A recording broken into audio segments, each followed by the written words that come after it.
میرا سلام اور میرا احساس تشکر قبول کیجیے۔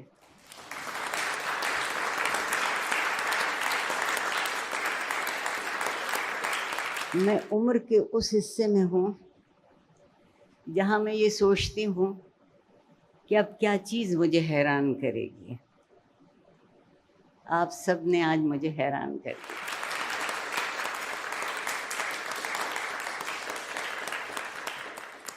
اس ملک میں صاف بولنے کی اجازت تو آپ نے مجھے دے دی ہے۔ سب سے بڑی بات یہ کہنا چاہوں گی کہ بے حد افسوسناک صورتحال ہے کہ علم کی قدر نہیں ہے، اور لوگوں نے یہ نہیں سوچا کہ تعلیم کسے کہتے ہیں۔ علم سے پہلے جب تربیت کی تے لگا دیتے ہیں تو تعلیم ہوتی ہے، اور پھر منزل تک پہنچنا آسان ہوتا ہے۔ اس سے زیادہ خوشی اس بات کی ہوئی کہ دو طرف سے آنے والے، اور اس میں بھی بہت بہت اچھا خیال آپ نے رکھا، جو سیدھے ہاتھ سے آئیں گے وہ خواتین ہوں گی، اور جو الٹے ہاتھ سے آئیں گے وہ اصحاب ہوں گے۔ میری سمجھ میں یہ بات آئی کہ عورت کو پروردگار نے ایک چیز آپ سے زیادہ دے کر بھیجا ہے، اور وہ چیز ہے درد اٹھا لینے کی قوت۔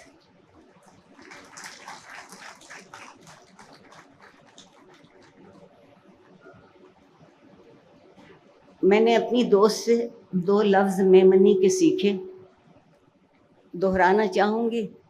تلفظ کی اور لہجے کی غلطی ہو تو پہلے سے معذرت خواہ ہوں۔ آئین کے مبارک۔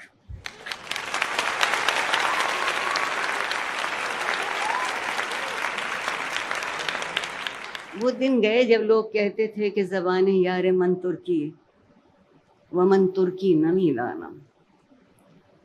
زبان ایک ہے، لہجے اور لفظ مختلف ہو سکتے ہیں۔ جب بھی کوئی زبان احساس سے بولی جاتی ہے اور ذہانت سے سمجھائی جاتی ہے تو وہ ہر کسی کی زبان ہو جاتی ہے۔ میں بے حد ممنون ہوں ڈاکٹر زبیر صاحب کی، کہ مجھے نہیں معلوم کہ انہوں نے مجھے یہاں کیوں بلایا۔ میں سمجھتی ہوں کہ اس کے لیے تو شاید میرے پاس کچھ نہیں، لیکن انہوں نے مجھے اعزاز بہت بڑا دیا ہے، کہ مجھے بہت بڑا اعزاز دیا ہے کہ مجھے آپ لوگ بلائیں اور میں آپ سے آ کے بات کروں، اور کس موقع پر، جب کہ تعلیم کو اعزاز دیا جا رہا ہے انعام دینے کا۔ اس سے بہتر تو کوئی موقع نہیں ہو سکتا کہ آدمی کہیں حاضر ہو سکے۔ میں بغیر میمنی جانے آپ کی جو انگریزی کا لفظ آپ لوگ بولتے رہے، میں بولنا چاہوں مگر میں جماعت کہوں گی۔ میں بہت متاثر ہوں آپ لوگوں کا جو تصور زندگی ہے، کاش کہ وہ 22 کروڑ تک پہنچ جائے۔ کس قدر لطف کی بات ہے کہ آپ اتنی اہم جماعت ہیں مگر فرقہ بندی نہیں ہے۔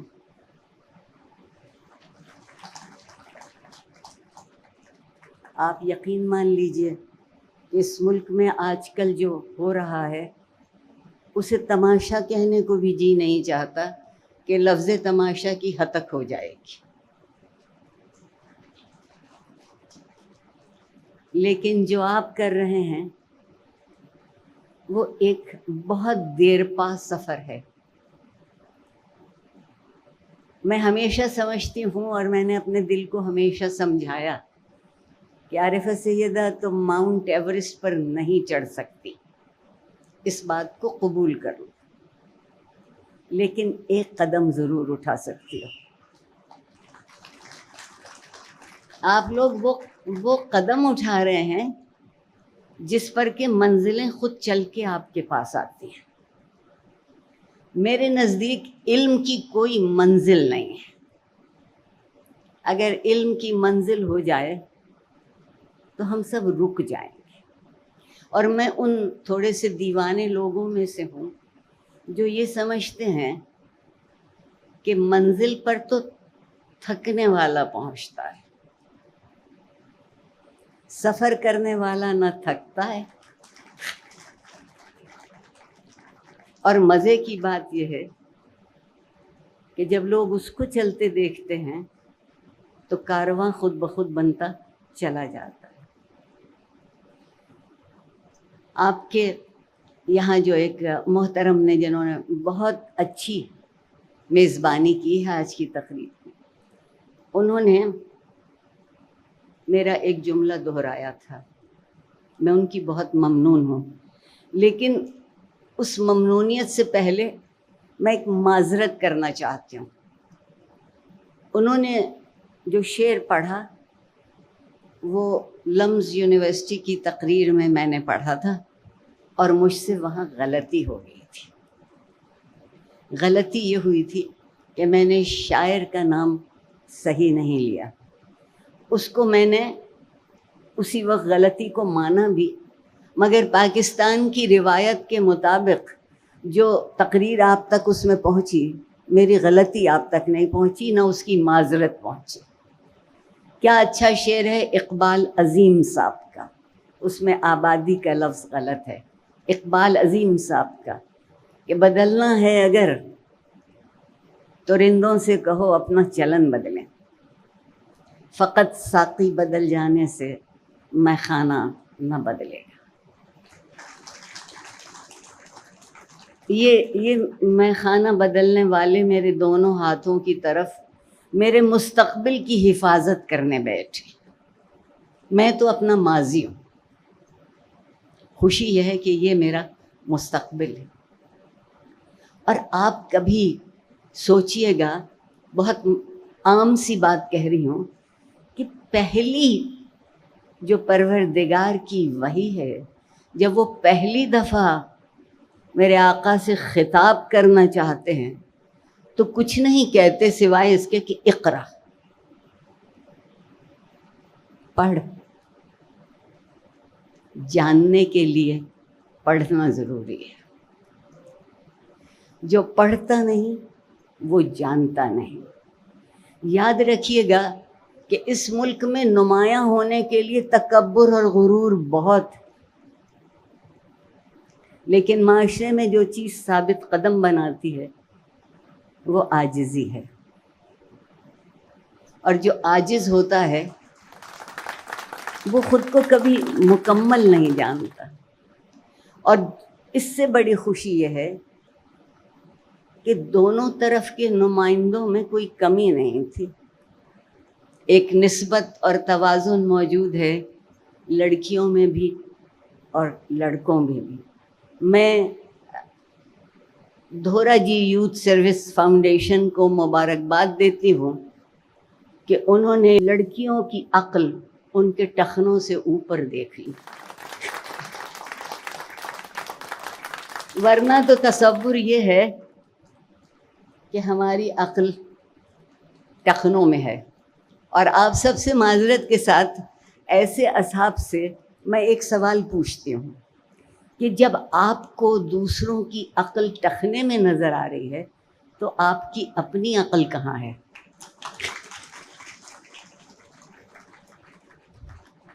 کیونکہ میرے خیال میں جس کی فکر اونچی ہوتی ہے وہ ٹخنے تو دیکھتا ہی نہیں، اس کو فکر نہیں ہے، اس کو اپنی نظر کو سامنے واضح طور پر مستقل چلتے جانا ہے۔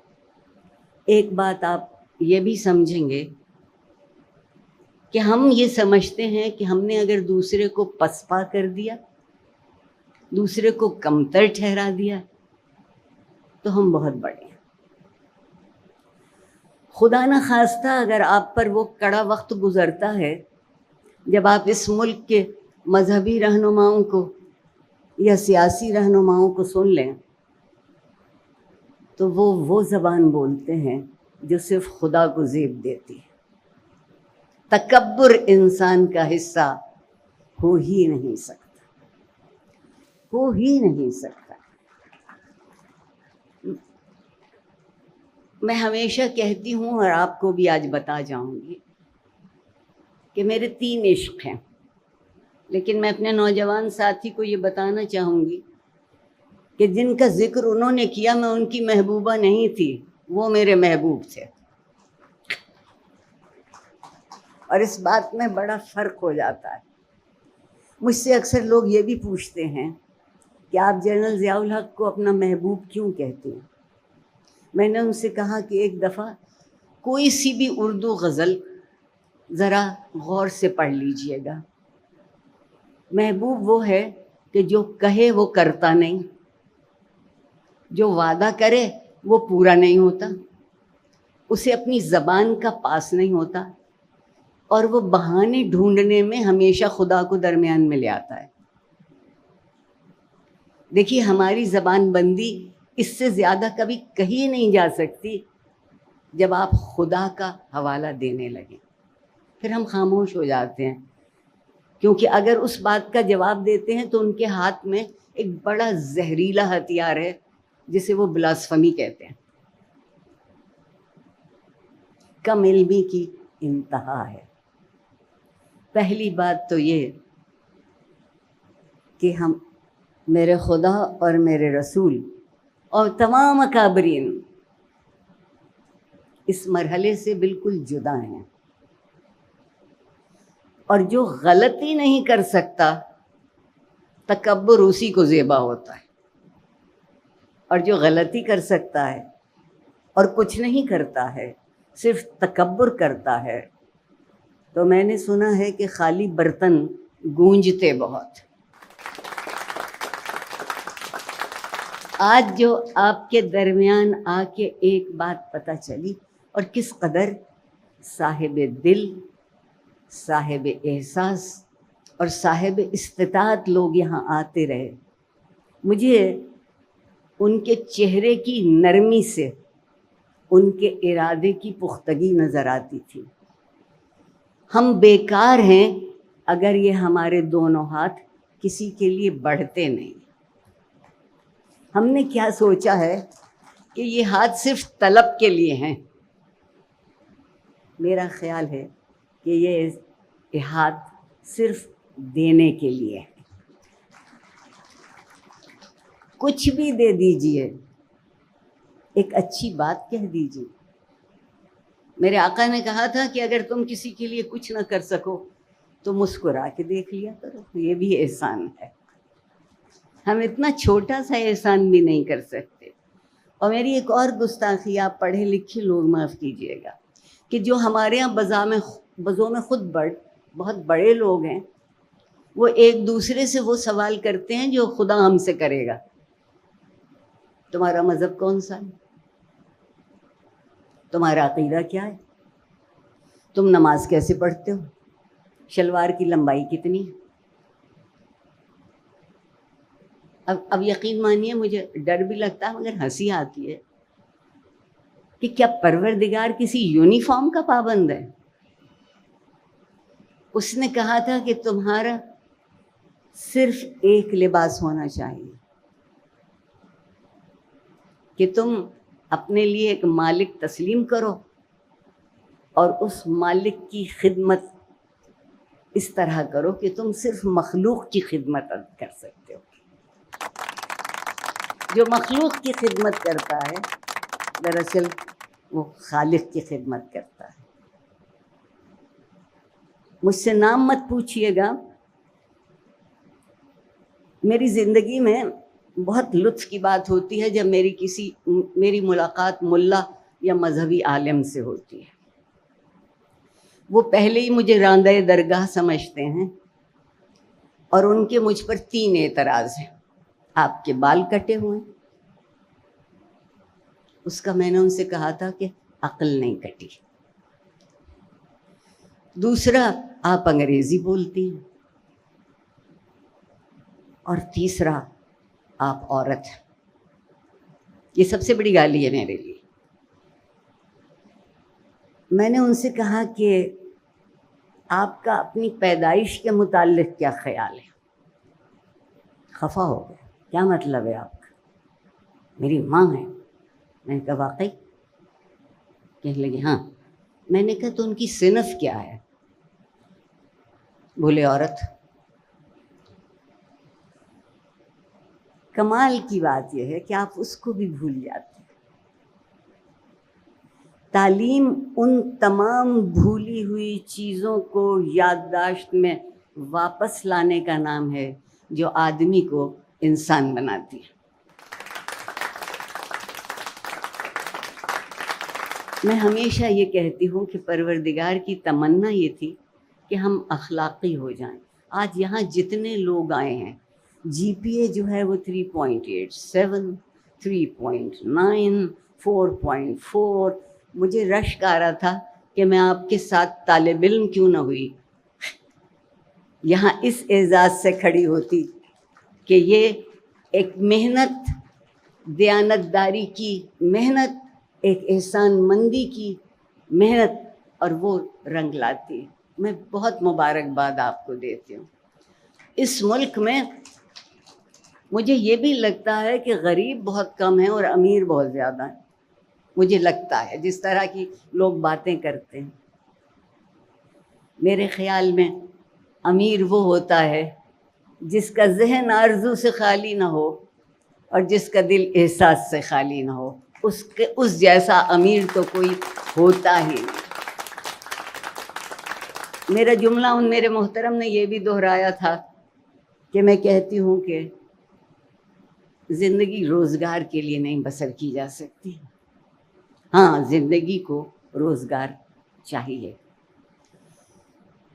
آپ دیکھیے کہ ایک نئی طرز تعلیم ہمارے یہاں آ رہی ہے کہ کون سے مضامین پڑھے جائیں جن کے بدلے میں ایک ہندسے کے آگے صفر بہت سے لگتے ہیں۔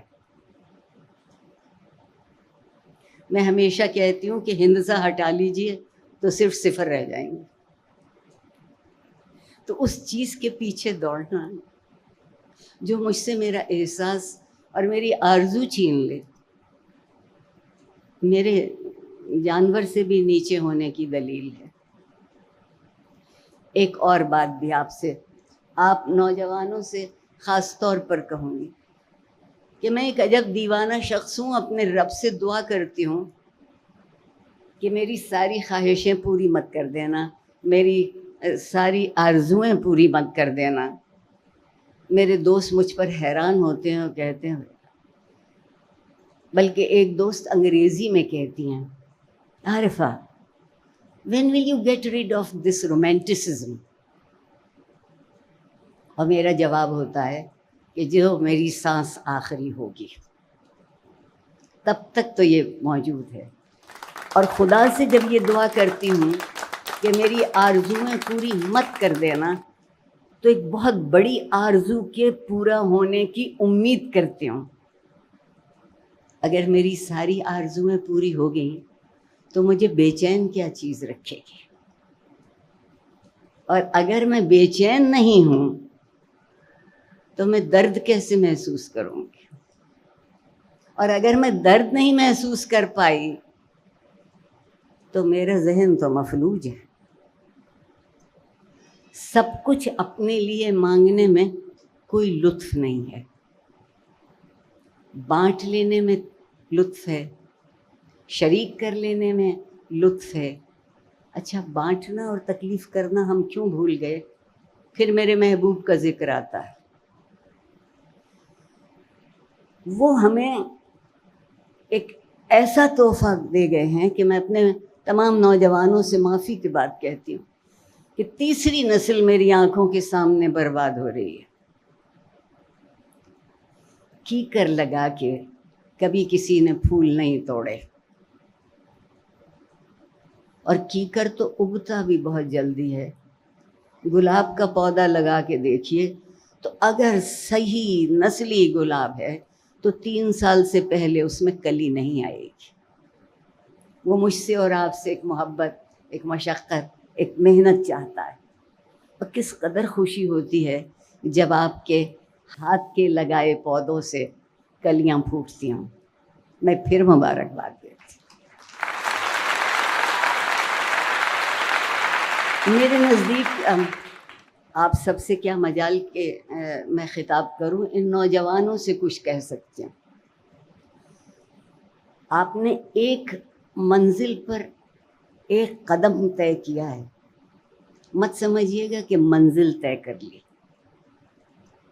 علم کی کوئی انتہا نہیں ہے، اور انسان سے بہتر سیکھنے والا کوئی نہیں. کراچی کے عالم کا مجھے نہیں پتہ، اتنی واقف نہیں ہوں، لیکن جہاں میں رہتی ہوں اور جو میری زندگی کے 3 عشق ہیں، ان میں سے ایک عشق وہ بھی ہے. جنرل ضیاء کو محبوب کہتی ہوں، وہ میرا عشق نہیں ہے. میرا پہلا عشق پاکستان ہے.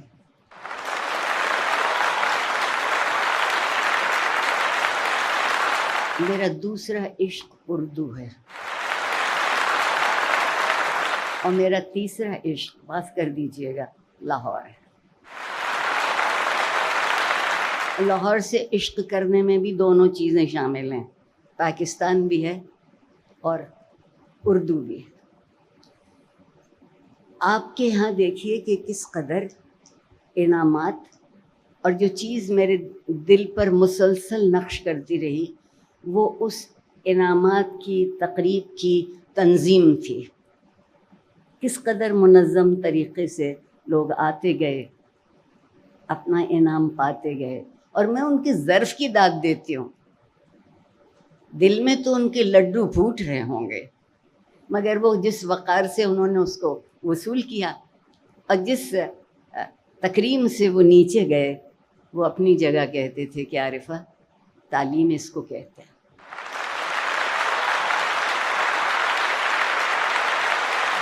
بحیثیت قوم ہمارے ظرف کا پیالہ چھوٹا ہے، 2 بوند پانی میں چھلک جاتا ہے.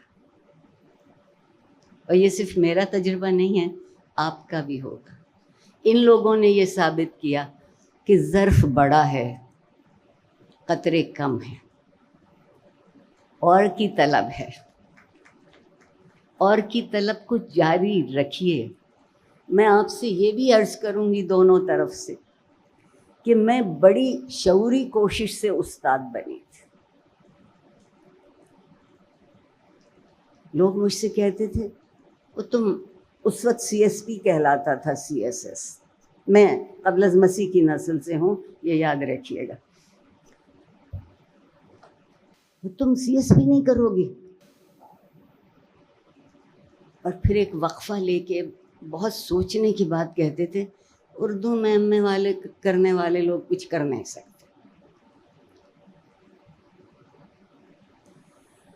میں اردو آج بغاوتاً بولتی ہوں، اور اس وقت 18 برس کی عمر میں جب یہ فیصلہ کیا تھا کہ اردو میں ایم اے کرنا ہے، تب بھی بغاوت تھی. میری بے حد محترم استاد، شاید ان کا نام کراچی میں کسی نے نہ سنا ہو، مسز سراج الدین، وہ مجھ سے کہتی تھیں یاد رکھ ایم اے کرے گی تو انگریزی میں کرے گی، ورنہ کرنے نہیں دوں گی. اچھا، اس وقت کے استاد کو یہ حیثیت حاصل تھی. جب ایک وقت فیصلہ کرنے کا آیا کہ مجھے آنرز کس مضمون میں کرنا ہے، اور ایک بات اور کا اعتراف کروں گی کہ اس وقت میرے جیسے آنرز جو ہیں وہ لیاقت سے زیادہ اس کی قیمت کی خاطر کرتے تھے. جو کوئی 3 سال میں بی اے کر لیتا تھا آنرز کے ساتھ، اس کا ایم اے 1 سال کا رہ جاتا تھا. میں بڑے فخر سے کہتی ہوں کہ میں ایک مڈل کلاس سے تعلق رکھتی ہوں، جس پہ مجھے ناز بہت ہے.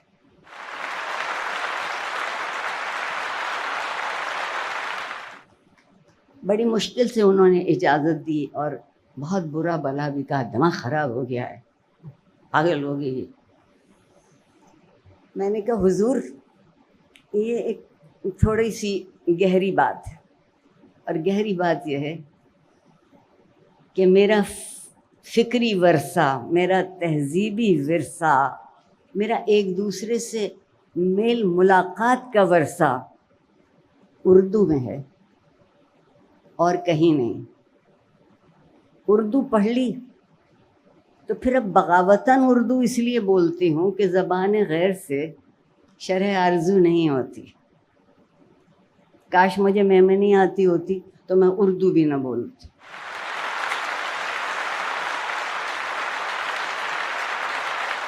مگر ایک بات میری سمجھ میں آ گئی ہے کہ اخلاص اور نیک نیتی کی کوئی زبان نہیں. اس کی زبان صرف ایک ہے کہ آپ محسوس کرنا سیکھ لیں. صرف ایک ہی زبان. میں یقین نہیں آ رہا ہے مجھ کو، اگر آپ میرے سامنے آپ کے صاحب صدر بیٹھے ہیں، ابھی ذرا دیر پہلے آپ کے جنرل سیکرٹری صاحب سے بھی ملاقات ہوئی تھی، وہ وہاں تشریف رکھتے ہیں، اور میرے محسن ڈاکٹر زبیر صاحب. میں بہت ممنون ہوں آپ نے مجھے کہاں بلا لیا.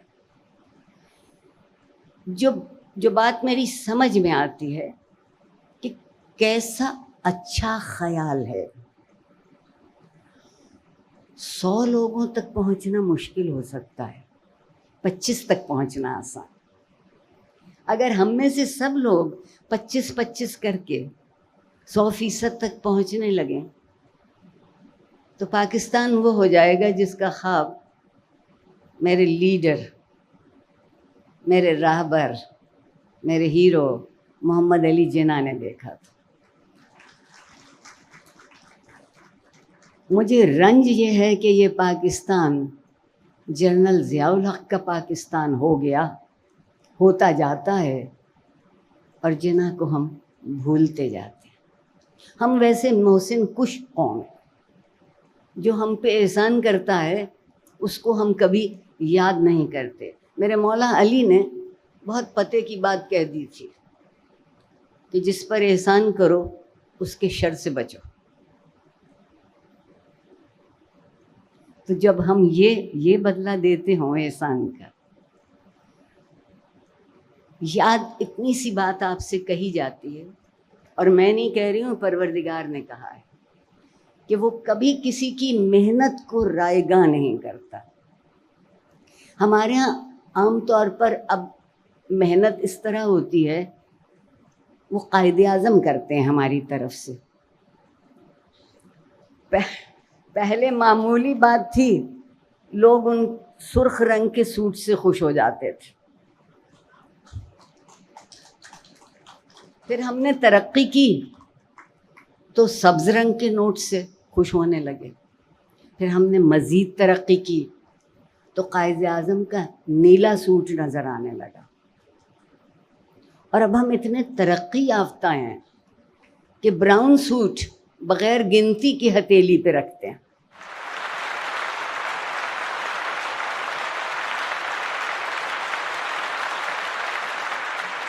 یاد رکھیے گا، زندگی میں جو کچھ قابل قدر ہے وہ نہ بکتا ہے نہ بکنے کی چیز ہے،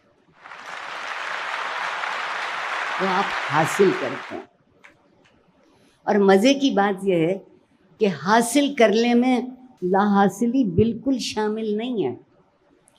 اگر آپ نے اپنا کوئی سامنے رکھا ہے ایک میزانیہ کہ ہم یہاں تک پہنچیں گے، حالات نے، زندگی کے مواقع نے وہاں تک نہیں بھی پہنچنے دیا، تو جو کچھ آپ نے حاصل کیا وہ اتنا ہی قیمتی ہے جتنا اگر اس سے زیادہ ملتا تو قیمتی ہوتا.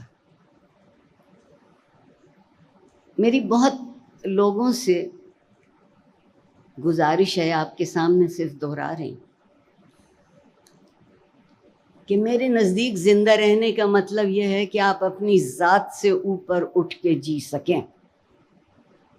اگر آپ کسی دوسرے کو کچھ بتانا چاہتے ہیں تو اس کو خود بھی تجربہ کیا ہو. پاکستان میں 3 لوگ بہت اہم ہیں، اور مجھے انگریزی کے 3 لفظ بولنے کی اجازت دیجیے. آئی، می اینڈ مائی سیلف. دنیا یہیں سے شروع ہوتی ہے اور دنیا یہیں ختم ہو جاتی ہے. میں ایک پرانا پاپی استاد ہوں، میرے شاگرد مجھ سے اکثر آ کر کہتے ہیں کہ ڈاکٹر عارفہ آپ نے ہمیں جو کچھ سکھایا سب غلط، سب بیکار۔ ایک میرے انتہائی ذہین اور لائق شاگرد نے آ کے میرے دفتر میں روبرو مجھ سے کہا، میں مسکرائی اور میں نے کہا کہ صحیح کہتے ہو، میں نے غلط پڑھایا اور تم نے غلط سیکھا، مگر تم نے یہ کبھی کیوں نہیں سوچا کہ تم اس بازار میں ہو جہاں کی کرنسی بدل چکی، اقدار میں اور مقدار میں بس اتنا ہی فرق ہے۔ مقدار کی خاطر جئیں گے تو خوشامد کرتے، مصلحتیں کرتے، پنجابی کا ایک لفظ استعمال کرنے کی اجازت دیں، ہر کسی کا رانجھا راضی کرتے زندگی گزر جائے گی۔ اصل رانجھے دو ہیں، دو رانجھے ہیں اصل، جن کی خوشنودی، جن کی خوشی، جن کا تحمل، جن کا صبر، جن کی عنایت چاہیے۔ ایک تو وہ ہے اوپر والا رانجھا جو میرے خیال میں آنے سے پہلے جان لیتا ہے کہ مجھے کہنا کیا ہے، اور دوسرا رانجھا ہے اس کے رہنے کا مکان جو میرا دل ہے۔ ہم ہر رانجھا کو چاہتے ہیں، پوجتے ہیں، نہیں پوچھتے تو اس سے۔ اور آپ یہ بھی سمجھتے ہیں کہ پاکستان میں گردن جھکانا تو بہت بری بات ہے، لیکن جس نے کبھی اپنے گریبان میں گردن نہیں جھکائی اس سے زیادہ بے خبر کوئی نہیں ہوتا۔ جو خود سے ناواقف ہو وہ آپ کو کیا واقف کرے گا، وہ کیا دے گا آپ کو؟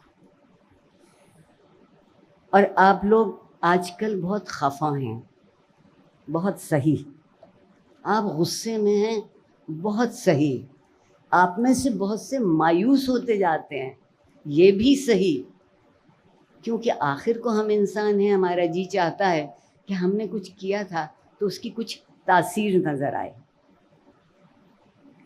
آپ کو سربراہ وہ ملے ہیں جو بیج لگانے سے پہلے پھل کھانا چاہتے ہیں۔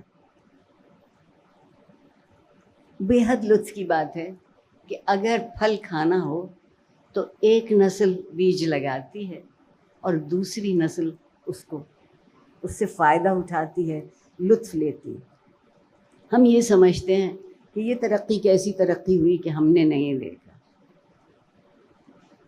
بلا سے ہم نے نہ دیکھا تو اور دیکھیں گے۔ میرا وجود اس وقت شاید آپ کے کوئی کام کی چیز نہیں ہے، مگر آپ کے ان محسنوں نے، محبت کرنے والوں نے جو بیج آج آپ کے دل کے اندر بویا ہے، اس سے اگلی نسل اس کا پھل کھائے گی۔ معاشرے میں استقلال اسی طرح پیدا ہوتا ہے، معاشرہ مستقل اسی صورت سے ہوتا ہے۔ اتنا یاد رکھ لیجئے گا۔ اور لوگ کہتے ہیں زندگی عارضی ہے، آدمی کسی گھڑی مر سکتا ہے۔ بالکل صحیح کہتے ہیں، بالکل صحیح کہتے ہیں۔ پروردگار نے اتنا احسان کیا کہ ہمیں یہ نہیں بتایا کہ کب مرو گے، وگرنہ اگر پیدائش کے وقت گلے میں ایک لکھا ہوا ہوتا کہ تاریخ وفات اتنی، تو ہم اسی وقت مر گئے ہوتے۔ اور ہمارے جو آج کل کے علماء کرام ہیں وہ حوروں کا حلیہ بیان کرتے نہیں تھکتے۔ تازہ ترین یہ ہے کہ انہوں نے حوروں کا قد ناپ لیا ہے، 130 فٹ کی حور ہوگی۔